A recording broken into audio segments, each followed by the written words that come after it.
नमस्कार मित्रांनो, मुद्द्याचं बोला या यूट्यूब चॅनलमध्ये तुमच्या सर्वांचं हार्दिक स्वागत। तर मित्रांनो, विठ्ठलला ड्रायव्हर हे सध्या खूप चर्चेमध्ये आहेत। नुकताच त्यांनी त्यांच्याकडे असलेला नाग्या नावाचा बैल आणि बदला हा विकला आहे। त्याचबरोबर ते एक नवीन खरेदी करणार आहेत असं देखील समजतं आहे।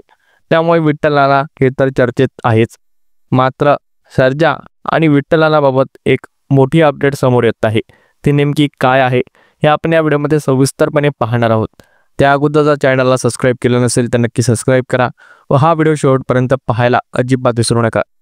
तर मित्रांनो, पृथ्वीराज देशमुख यांच्या वाढदिवसानिमित्त जे आमदार आहेत, पृथ्वीराज केसरी नावाची एक बैलगाडा शर्यत भरणार आहे आणि त्या बैलगाडा शर्यतीमध्ये गट क्रमांक 20 मध्ये योगायोगाने सर्जा जो की नुकताच विकलेला आहे तो आणि विठ्ठलना यांचा तेजा हे दोन बैल सोबत धावणार आहेत।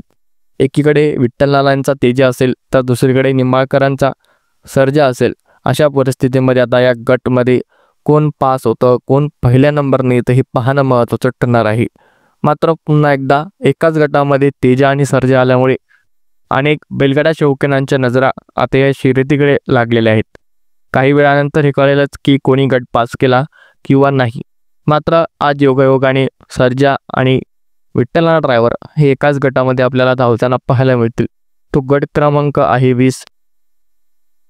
आता बघूयात पुढे काय होतं। कुणी एकच जण तो गट पास करेल आणि सेमीसाठी पात्र होईल, तर बघूयात नेमकं पुढे काय होतं। तुम्हाला काय वाटतं, विठ्ठलना ड्रायव्हर यांचा तेजा जिंकेल की सर्जा जिंकेल? याविषयी आपली प्रतिक्रिया आम्हाला कमेंट बॉक्समध्ये सांगायला अजिबात विसरू नका। मनपूर्वक धन्यवाद।